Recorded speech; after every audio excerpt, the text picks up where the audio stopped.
Thanks, Michelle, and good morning, everyone. And I'm delighted to be here. And usually I'm in workout clothes because I'm attending one of the Edgemont classes. And Michelle knows this. I'm a faithful follower of our Move and Groove sessions on Tuesday, which I look forward to. But I'm happy to share, to be in a different capacity today, not as a participant, but sharing what I know about the upcoming election. I'm the chair of voter services for the League of Women Voters of the Montclair area. We cover about 10 towns in Essex County. So as you can imagine, we've been quite busy now with our normal voter registration, but now with voter education efforts like I'm doing this morning.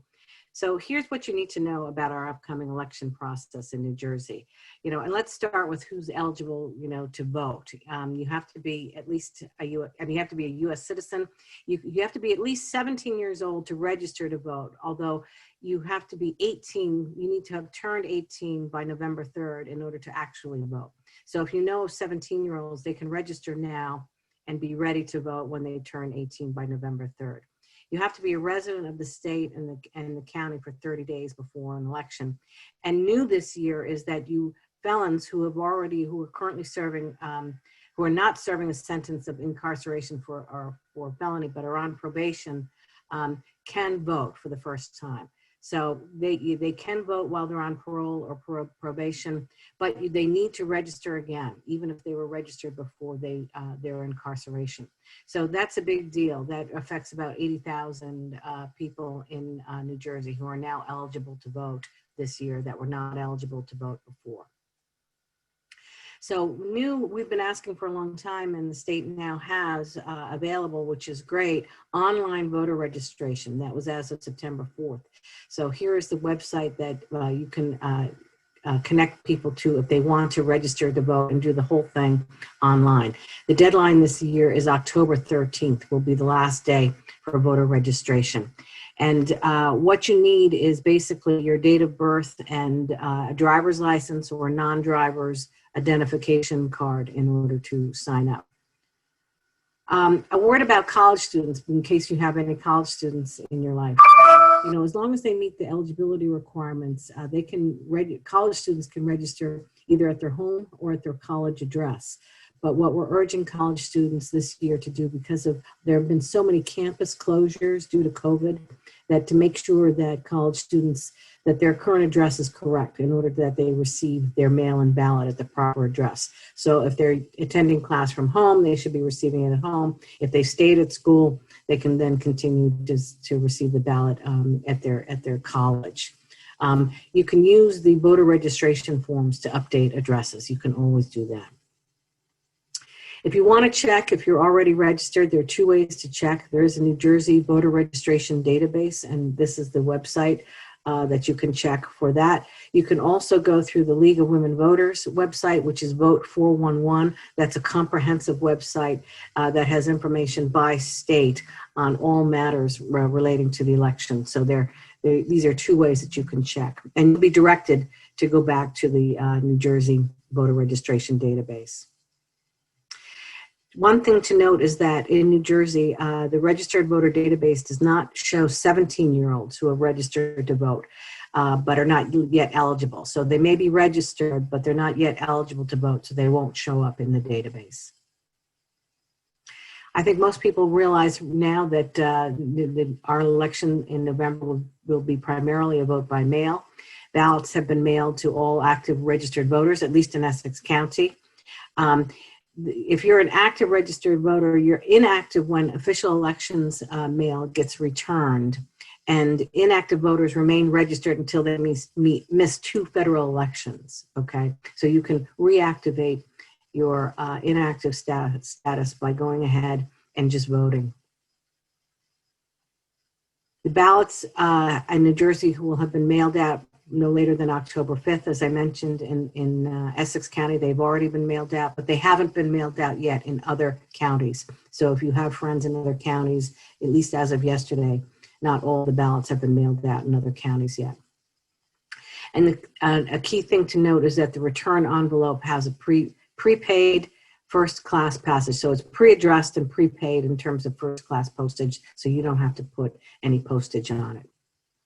Now, there are numerous ways that you can return the vote by mail ballot. You can, all ballots need to be postmarked on or before Election Day and received no later than 8 p.m. on November 10th.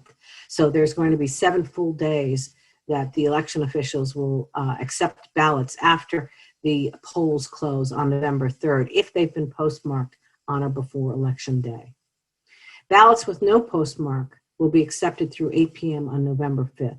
You might recall that this was an issue in the May elections and in the July primaries, that sometimes the post office does not postmark ballots. So a lot of ballots were invalidated because they did not receive a postmark and they were received after the Election Day cutoff. But this year, there'll be ballots with no postmark will be accepted through 8 p.m. on November 5th. Another way to vote by mail is to do it in the secure Dropbox. You know that in Montclair, the secure Dropbox location is in front of the municipal building on Claremont Avenue. So there are Dropboxes now in each county. Essex County has published where all the Dropboxes are in Essex County, and that's on their website. They are already open, and the locations of those Dropboxes will also be sent out to voters by October 23rd. Polling locations. You can also return your ballot to your assigned polling place on Election Day. So again, that I mentioned the postcard that's going to be mailed out. Polling place locations will also be provided to everyone who's received a ballot. So the poll worker will verify that you're in the polling book, and you can only deliver your own ballot to a polling location. Okay, so what you're going to be delivering is your mail-in ballot if you choose to return that in person to a polling location. A key thing to note is that people will not be able to vote in a voting machine by going in person and thinking they're going to bypass the vote by mail system by going into a polling location. If you do that, and if you don't bring in your mail-in ballot, you're going to be using a provisional ballot, a provisional paper ballot. So there's really no advantage to waiting until bypassing the vote by mail system and going in and thinking you're going to vote in a voting machine in New Jersey. If you want to hand in your mail-in ballot to a poll worker, you certainly can do that, though. Another way that you can return your ballot is by delivering it directly to the County Board of Elections. That's on Dr. Martin Luther King Boulevard in Newark, and you can go in and hand that in anytime from now on before Election Day, no later than 8 p.m. on Election Day. If you do that, you're going to need to sign the envelope and show an ID to an election worker who's there. And you can deliver, this is the bearer system, and an individual can deliver the ballots of no more than 3 voters in total, in addition to their own.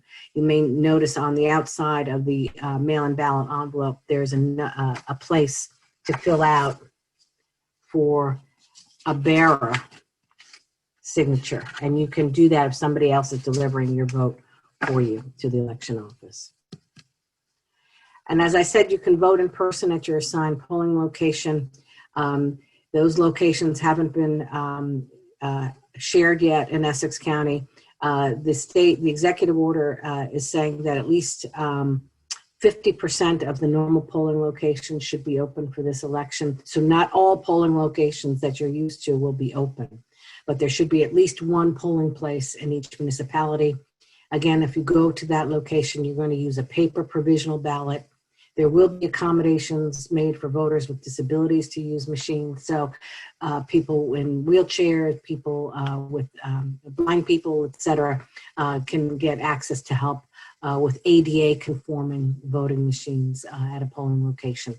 Those, obviously, all those locations will be following the state safety guidelines according to COVID precautions. So social distancing, having to wear masks, disinfecting, et cetera. There are also to note, there are 3 public questions on the ballot for November, which you're going to be asked to vote on. The first one is the property tax deduction and exemption for peacetime veterans.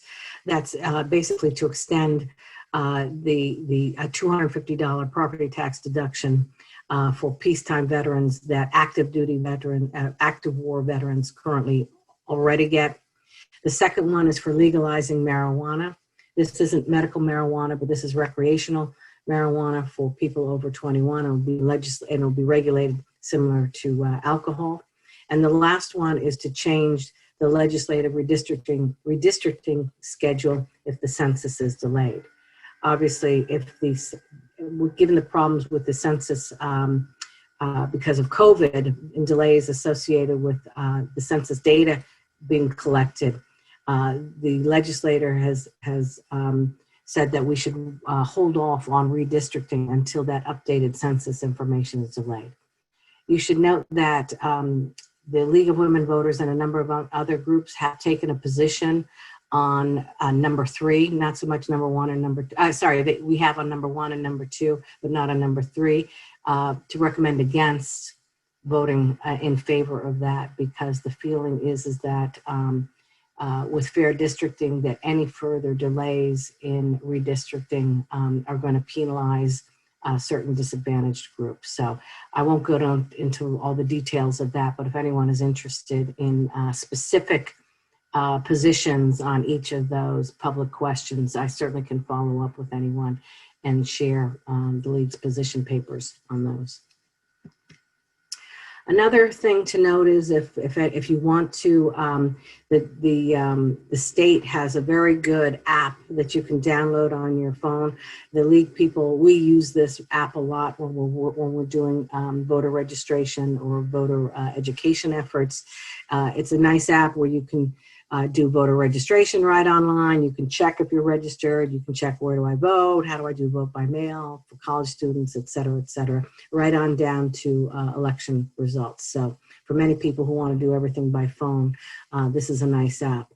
Another good resource, I mentioned Vote 411, that's the League of Women Voters. It has similar information where you can jump on and look up New Jersey and all the candidates by, down to, the smallest local levels, all the candidate races, positions, if they exist for each, if the candidates have participated in their positions on issues, statements from candidates. The Vote 411 from the League of Women Voters is a nice resource.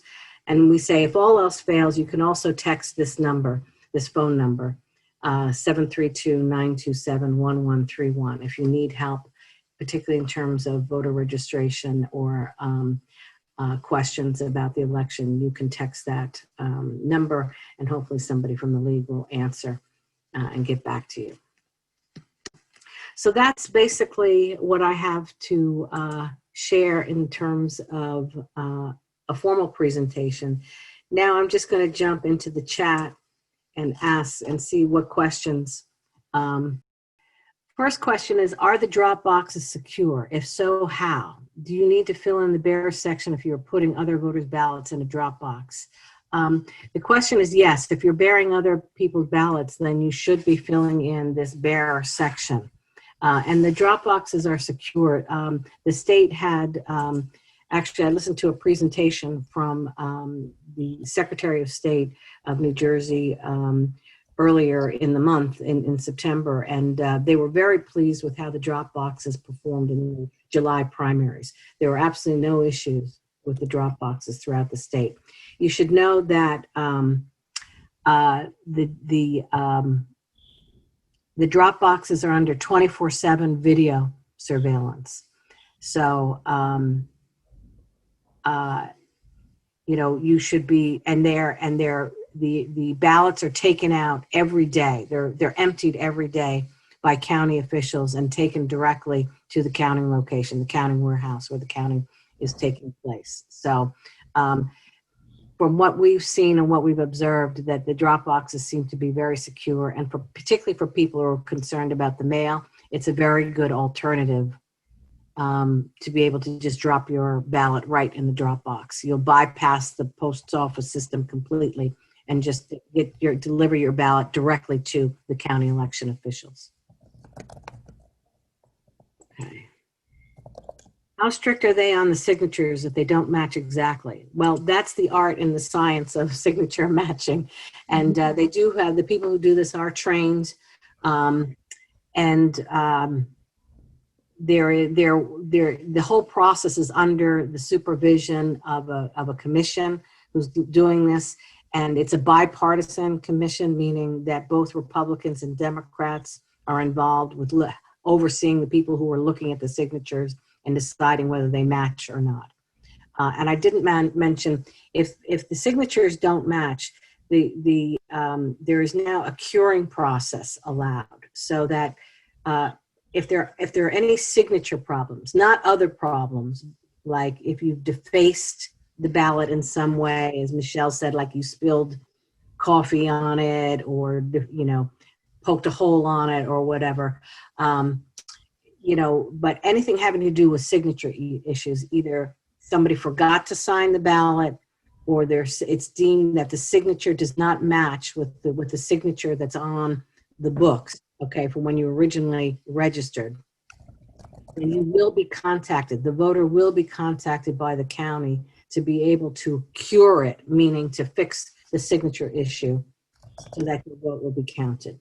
And that will happen automatically without you having to worry about doing that. They will contact you, and then you need to email back what they tell you, the form that they tell you to give it, or fax back the form that they give you in order to cure your signature. What if they are too filled to put in? Okay, I haven't seen any examples yet of the ballot boxes being too filled up to put in, because they're emptied every day. So, and if you've seen the boxes, they're pretty big and they'll hold a lot of ballots. And you're supposed to be putting the ballots in to the town or the county that you reside in. So you should not be putting ballots in. If you live in Essex County, you should not be putting ballots into a Morris County ballot box, for example. You should be sticking to the county in which you reside. So I haven't heard of any examples of a ballot box being too full. When are the ballots counted? Before the 3rd? Yes. The state is now allowing that the ballots can be started to be counted 10 days prior to election day. So the earlier you get your ballots in, the better, because they're going to be starting to count them. They won't tally them, though, until election day, meaning that because they don't want any of the results to be revealed prior to election day. But they are going to start the counting process. So you will help the county a lot by getting in your ballot early, so that can be part of the early count process. Once you voted, how long should you wait to check that your vote was counted? Where do you check? Okay. Yes, you can check. There's now a tracking process that you can track your vote by going on the county website, the Board of Elections website, or the New Jersey, actually the best one is the New Jersey Department of State website, election website. And there is a place where you can sign up and have your ballot tracked in order to have your ballot tracked. So you can do that. I'm not sure how long it's going to take them because I'm not sure that they're going to even be starting to track yet. But I think that if you check back periodically to see if your vote has been received and counted, I would check back a number of times before election day in order to make sure that the vote has been tracked. The county will notify us of your designated polling location. When? That should be shortly. They say they've already done, obviously the ballot boxes have already gone out. That should happen, I would anticipate, within the next week or so. They're obligated by the state by October 23rd. Okay, that's the date, the latest day that they're supposed to tell us. So at the latest by October 23rd. If we choose to go to a polling place to cast our vote on a provisional ballot, what is a provisional ballot? Okay, a provisional ballot is one that will be counted after all the mail-in ballots are counted. And the reason for that is that's part of the verification process, that there's no fraud involved, okay? So you're going to vote provisionally because the poll workers are going to check whether you've already voted with a mail-in ballot. That's why they won't accept your provisional ballot until they've checked whether your mail-in, whether you also submitted a mail-in ballot. So that's why it's called provisional, that if you vote via a paper provisional ballot at a polling location, your vote will be discounted if they find out that you have also voted via mail-in ballot. Could there be different locations than previous years for in-person polling places? The answer is yes, because the counties are not obligated to open up more than 50% of the normal polling locations. So it's very likely that where you're used to have voted in the past, you may not vote in person this year. So that's why you should check before you go out to vote. You should check to make sure where that polling location is going to be, if you choose to do that. Will they use machines to count votes, or will they be hand counted? My understanding is that they use some kind of machinery to count the votes, but I'm not sure exactly how it works, to be in all honesty. I've seen pictures of it, but I'm not sure exactly. I know there are some machines involved. If there is a signature issue, how will I be contacted? Phone, email? People don't accept unknown phone numbers anymore. Can I track my mail-in ballot so I know it's been counted? What is the New Jersey Department of State website to track? Okay. It's www.voter.svrs.nj.gov/track. I'm sorry. Will the League of Women Voters be at Brookdale Park this Saturday? We are at very many locations. I don't know the exact list. If you want to go on our website, the Montclair League of Women Voters website, we're doing voter registrations and voter activities throughout. We have 10 town teams throughout 10 towns in Essex County that we're doing voter registrations virtually every day. So if anybody wants the list of what of our upcoming events are, you can just email me or Michelle, or I can send it to Michelle and she can distribute it to anybody who wants a list of all of our in-person events that we're doing. If someone receives a ballot in their maiden name as well as their married name, how do they unregister the incorrect name? You use the voter registration form. The voter registration form is to update addresses, to do any kind of name changes, to update signatures. Everything revolves around using that voter registration form. And again, those are readily available. Usually the post office has them. You can also just download them online directly from the state website, the League of Women Voters website, or the county website, election website.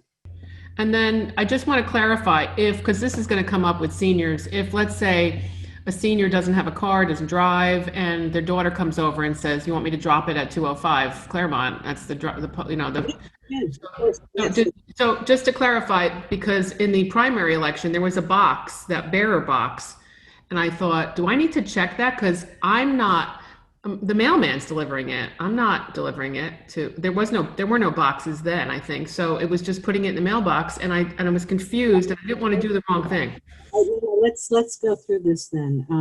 And then there's the whole business of the thing in the envelope, and you have to take it off, and I don't, Let's do that. Yes, Michelle, you mentioned that at the beginning, and I forgot to go through that. So let me go through that. Okay. Okay. So let's go through the actual ballot. Okay. This is the ballot that you're going to get. You're going to fill in the little oval circles, choosing with a black pen or pencil who you're voting for. Okay, down the line. You're going to fill it in, the little oval circle, to the best of your ability without going outside the line like an SAT score. Okay. And don't forget, there's also the questions on the back, the 3 questions that I mentioned: the referendum, marijuana, fair districting, and the veterans tax exemption. Okay, once you're done voting, you're going to put that ballot in what's called the certificate envelope, this one with the red check on it. So you put the ballot in. then you're going to lick it and seal it. And on the back, you're going to sign it where it says the certificate of mail-in ballot. You're going to sign it here, okay? Now that is what you put inside. Now you Excuse take me, that. Donna, were those two signatures, two separate signature spots, or printed name? You're going to print your name and Okay, your address, and then you're going to sign it by the red X, okay. okay? If you have somebody who's helping you fill in the ballot, like let's say you have an eyesight problem or, you know, whatever. Technically, you're supposed to have somebody, that's where somebody can fill it in here, that you had somebody assist you fill in, actually physically fill in the ballot. Or let's say you broke both your arms and you couldn't, you know, have a pencil.